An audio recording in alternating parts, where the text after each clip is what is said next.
What's going on, guys? BossUp86 here, back to another video, and today I'm going to do my NXT 2.0 review.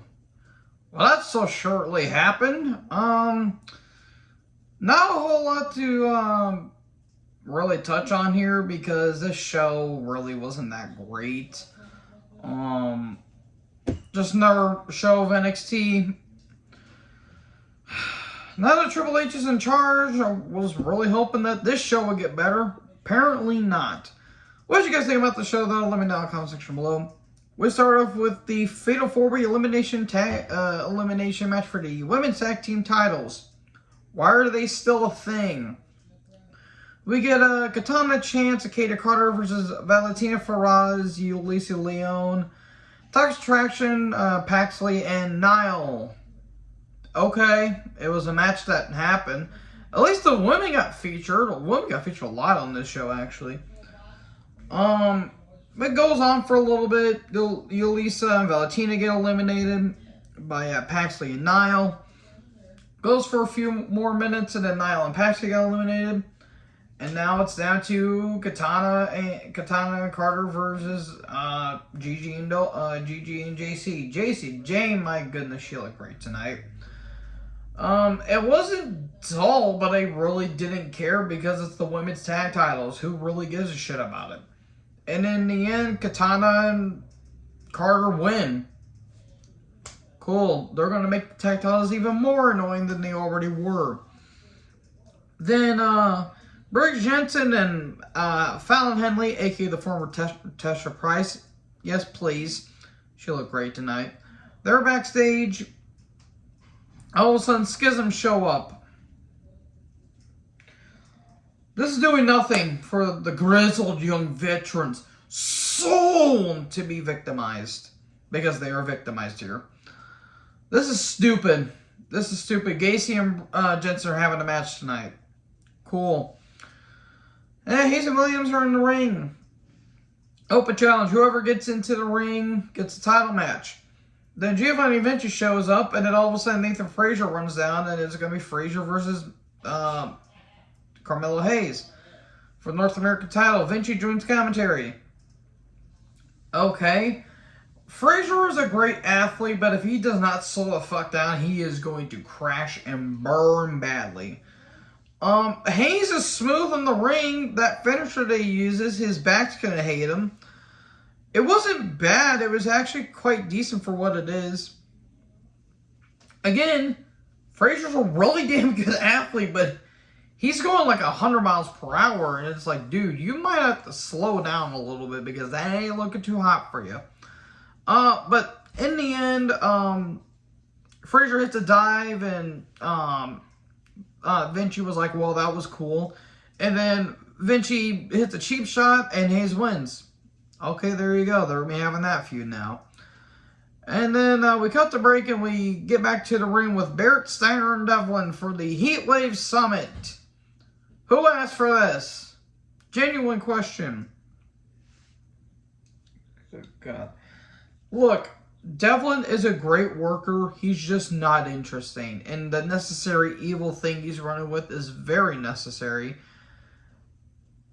I just don't get it with Devlin. I really don't. He's a great athlete. He's a really great athlete, but I just don't get him.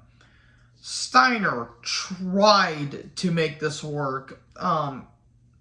You can tell he has got his father and uncle written all over him. And once he drops that title soon, he's going to get skyrocketed on the main roster. And if you don't believe me, then you're wrong. Steiner signs the contract, then Devlin signs his own blood. Ooh, tension. Okay, I don't care. The Creeds are backstage, and Apollo Crews shows up. He just says, hey, watch your back. Are you trying to tell us something we don't know? No, just saying, just watch your back, because you're the champions, and, you know, champions always have a target on their back.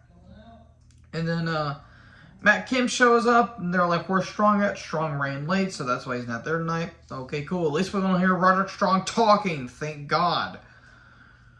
Toxic Attraction backstage, they're pissed about losing the tag title match. Mandy just shows up the hell out of nowhere, and she kind of berates him for losing the tag title, or not winning the tag title match. Mackenzie tries to interfere. She's like, I don't have time for that right now. And JC, my goodness. She's like, don't put that microphone near me, I'll snap. The Royals took on Saray. Great. That's what we fucking need. We need a knockoff anime character. Hooray. Or a knockoff anime gimmick. Hooray. This was stupid. Rose wins. Then she gets a chair. And she attacks Saray's knee. Then she attempts to Pillmanize it. But then here comes the oldest 28-year-old I've ever seen. Grandma Starks comes down to the ring. Okay, to set up their match in 2 weeks. Cool. Don't care. And Strat video package, she's talking about how she has a gymnastic background. She was born an athlete. Talking about Wendy Chu because this fucking feud needs to continue. Anyways, Axiom, aka A-Kid's backstage. And then Duke Hudson he shows up and he talks about how big he is and all that stuff. Then he attacks Axiom. They get to the ring. He beats down Axiom. And Axiom wants a match. Then we get the match. Axiom wins in almost 3 minutes with the most stupendous wrestling move in all of sports entertainment, the dreaded roll-up. Okay, whatever. And Lee's backstage. He says he's tired of hearing Trick Williams say he's the second coming of Ali. Muhammad Ali, not Mustafa Ali. I should have clarified. And he wants a boxer versus wrestling match. He wants a rounds match. Cool. It's like the Brawl for All. Hopefully it's all not a shoot. Thanks, Russo. Then Tony D'Angelo and Stacks with the D'Angelo family. Good Lord, Electra Lopez. Took on the Creed brothers for the tag titles. It wasn't bad, I just didn't give a shit because Creeds are great athletes. Tony is good. Stacks is fine. I just do not give a shit about this thing that they're doing with them. Good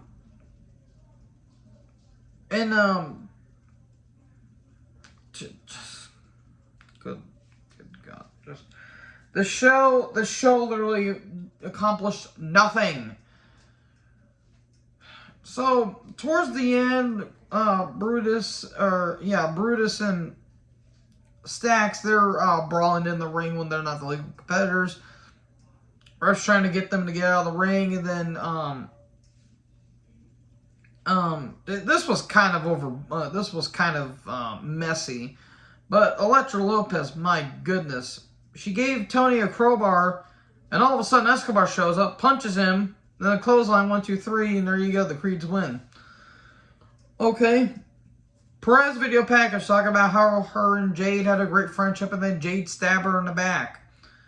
She wants to end this once for all. She wants a match of Heat Wave. Okay, this is a supposed blood feud and you're not going to have a stipulation. You're just going to have a regular match. Continuity.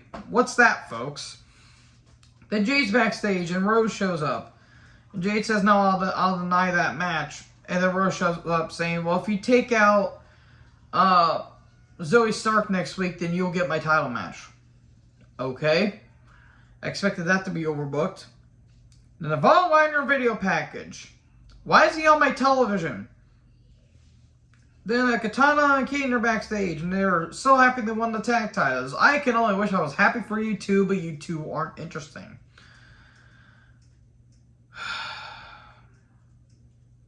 Jesus Lord, what the hell happened to NXT? This once prominent show. Then Jensen took on Gacy in a match that really did not amount to anything. Fallon Henley looked great, that's all I'm going to say. Then Pretty Deadly show up, and this match immediately went to hell. Except I didn't care about it to begin with, but why the fuck is this happening? Gacy wins, let's move on. Tony Stacks are backstage. They're pissed at how they lost the tag titles. And then Escobar's on the phone with Tony. This ain't over, player. This will never be over, Tony D'Angelo. God, that was terrible. I am so sorry. Rest in peace, Dusty.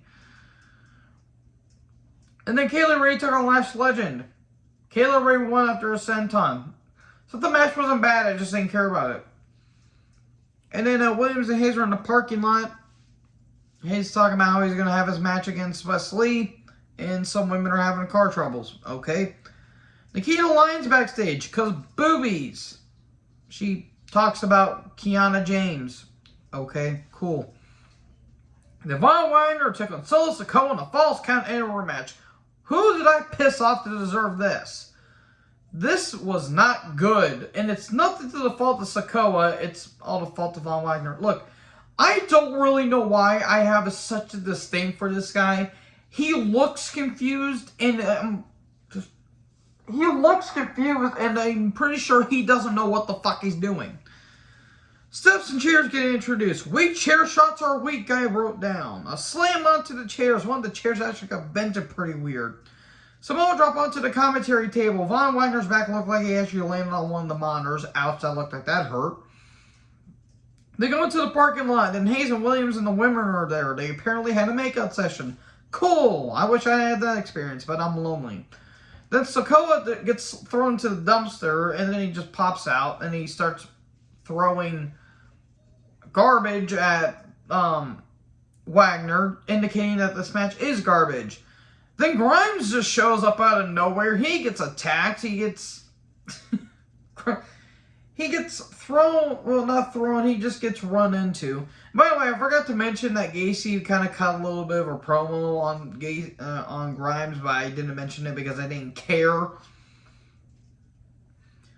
And then then Sikoa gets put through a table. He uses a fire extinguisher. Super kick and a Samoan drop. Chair shots to the back. A Uranagi on the steps. Ouch. But a kick out. Stone tries to interfere. He gets a headbutt. 2 super kicks, splash to the table, and Solo Sikoa wins. Thank God. Can Solo actually be used prominently now? God, that match was bad. So that was NXT 2.0, folks. What did you guys think about this show? Let me know in the comment section below. Make sure you guys like, comment, subscribe. Join or hurt. Tuck us next video. Peace out.